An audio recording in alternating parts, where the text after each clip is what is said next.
de cuarto grado.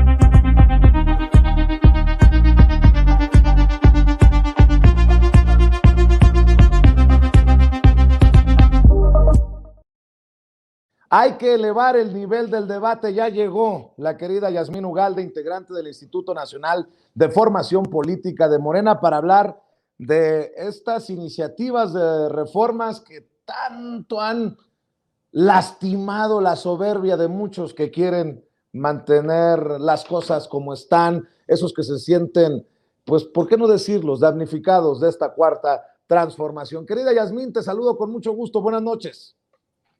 Hola Vicente, buenas noches a ti y a tu auditorio. En efecto, hay que elevar el nivel del debate y el día de hoy queremos platicar precisamente de estos pedacitos que nos ha venido compartiendo el presidente ya al respecto de la reforma política. eh, y pues digo, hay mucho de qué hablar. Yo creo que será un tema que no será la primera vez que hablaremos de será el tema que nos llevará los próximos meses, ¿no? Así es, y tenemos invitado especial. Ya llegó Federico Anaya Gallardo, abogado defensor de derechos humanos, licenciado en Derecho por la Facultad de Derecho en la UNAM, abogado defensor de derechos humanos, asesor político, columnista de La Jornada San Luis y el portal de Julio Astillero. Te agradezco mucho, Federico Anaya Gallardo, que también nos acompañes para hablar de esto que pues que tiene enervados a muchos contra el presidente Andrés Manuel López Obrador. ¿Cómo te va?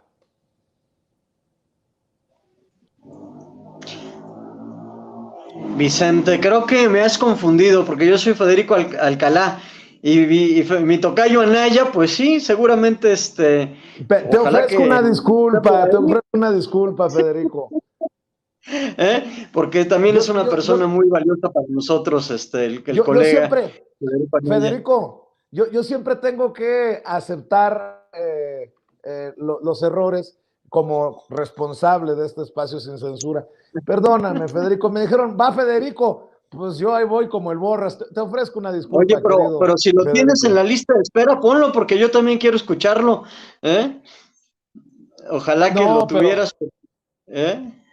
Ya lo tuvimos aquí, creo que la semana pasada o antepasada, pero qué bueno que te tenemos a ti para hablar de esta reforma política que creo que nos debe de ocupar, porque mucho del ruido que se va a mover en torno a las narrativas es precisamente por lo que está destapando, por los detalles que nos va dando en las mañaneras el presidente Andrés Manuel López Obrador, ¿no? Claro, no, el presidente, mira, yo creo que el proyecto de reforma política es algo que ha quedado pendiente. Es un buen momento, estamos a la mitad del camino en esta administración. Tenemos, pues obviamente, el 10 de abril esta participación ciudadana con la consulta sobre revocación de mandato y después tendríamos el 13 de abril pues ya la iniciativa para la reforma energética. Es decir, vamos a tener una serie de eventos muy importantes para consolidar la democracia en nuestro país, es decir, por ejemplo, la revocación de mandato, que es una participación ciudadana que ya hemos analizado aquí en tu programa, y adicionalmente, pues obviamente el 13 vamos a tener esta reforma que es trascendente, la reforma energética, en un mundo donde la autarquía energética se está volviendo cada vez más importante, ¿sí? Si nos damos cuenta ahora en el conflicto de Rusia con Europa, y esta situación de Ucrania, independientemente de lo que veamos de Ucrania, el trasfondo es meramente energético. Entonces, la consolidación de los derechos del Estado mexicano sobre la energía eléctrica, el petróleo y demás, se están volviendo cada vez más prioritarios. Y dentro de esa misma corriente, pues obviamente el presidente ya nos está empezando a soltar algunos aspectos de la verdadera ciudadanización del Instituto Nacional Electoral, ¿sí? He escuchado, por ejemplo, un poquito con tristeza la crítica que hace Porfirio Muñoz Ledo. Ya han salido varias, pues obviamente la oposición está empezando ya también a voltear en contra de esta situación. Y recordemos que pues el INE sí fue un avance, o sea, a partir del momento en que la Secretaría de Gobernación deja de regular las elecciones en México y después posteriormente el IFE y el INE, etcétera, etcétera. Pero recordemos que la conformación de los consejeros del máximo órgano de dirección del INE, pues depende de las cuotas partidarias, de la negociación política, de la negociación por lo oscurito.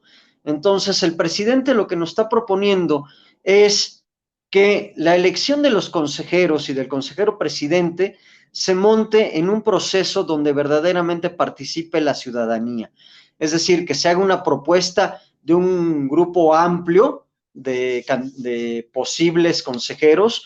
Estamos entre 40, 60 personas que pueden ser propuestas y que se ponga a escrutinio de la población y a decisión de la población quiénes serían parte de estos consejeros y asimismo quién sería el consejero presidente. Yo creo que en una mecánica que busca, ¿sí?, romper con este monopolio de la gente que actualmente lleva el Instituto Nacional Electoral y que obviamente responde antes que a la imparcialidad política y a la imparcialidad de los procesos electorales, responde principalmente a los intereses que los han mantenido como títeres todo el tiempo. Así es, y Yasmín, es importante ir hablando de estos temas para que no se nos vayan a confundir eh, la gente de a pie, la gente abajo, porque mucho del ruido contra el presidente, contra la cuarta transformación, contra ejercicios de democracia participativa como la revocación de mandato vienen precisamente de esas instituciones que se verían transformadas, modificadas, hasta saneadas con esta reforma que propone el presidente Andrés Manuel López Obrador. Bueno, nos ha ocupado todo el día hablar de, solo como ejemplo, Ciro Murayama, tan cuestionado consejero del INE el día de hoy por su, por su descaro al expresarse en redes sociales y por ir a meterse al programa de Broso en Latinos, que al final, pues él tiene todo el derecho de hacerlo, pero la promoción descarada que hace de Latinos es lo que me parece que era importante también decirle a la gente, pero ahí te lo dejo sobre la mesa, esto que te planteo, Yasmín.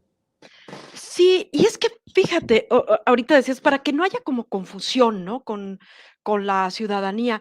Yo plantearía irnos como un poco más atrás. Se pudiese pensar que esta reforma, pues, es una respuesta ante, pues, como un tanto visceral, un tanto emocional del presidente ante los últimos sucesos de este par de personajes, digo, ahorita que estaba, junto al payaso, pero también tenemos ahí a Córdoba, ¿no? Pero pensemos en lo siguiente, y lo hemos insistido mucho, no solamente en esta reforma, sino en la otra también, en la reforma eléctrica, y muchos otros de los sucesos que están ocurriendo en este proceso de transformación que obedece a un gran proyecto. Cuando ustedes recordarán cuando aquel mensaje que daba López Obrador hace algunos años ya, cuando decía al diablo las instituciones, era poder poner el dedo ahí en donde estamos cuestionando el cómo se articulan estas instituciones, cómo operan estos distintas instituciones. Era poner en duda pues, y poner por delante la desconfianza ante estas instituciones. Entonces, hablar actualmente de esta reforma obedece a eso otro. Por supuesto, digo, es la más sentida, hablar de esta reforma político, porque habla del INE, que aparte ha sido uno de los grandes, tropiezos que ha tenido este proceso de transformación, dado que desde hace muchos años se decidió que este movimiento fuera no solamente pacífico, sino por la vía electoral. Entonces fue ahora sí que un tiro directo desde hace muchos años. Y por supuesto, imagínense, yo hace rato pensaba y decía, bueno, cuando hablamos de reforma, ¿en qué pensamos? ¿No? Hablando en esta duda, en esta desconfianza, pues cómo no, hablamos primero, pensar en reforma, lo primero que pensé fue en el periódico de Reforma y cómo no desconfiar, ¿no? Pero también pensé, y aludiendo un poco a nuestro movimiento, en esta avenida, ¿no? Esta gran avenida, la avenida Reforma, que fue tomada en el 2006, precisamente, ¿no? Y esto lo traigo a colación por eso, porque lo primero que no tendría que haber una confusión es que esto no es un berrinche del presidente, esto es parte del camino que hemos decidido andar en lo que hemos llamado la cuarta transformación, ¿no? Es todo un Así proyecto. es. Y este proyecto llevaba y contemplaba esta reforma, ¿no? Ujú. Maestro Federico.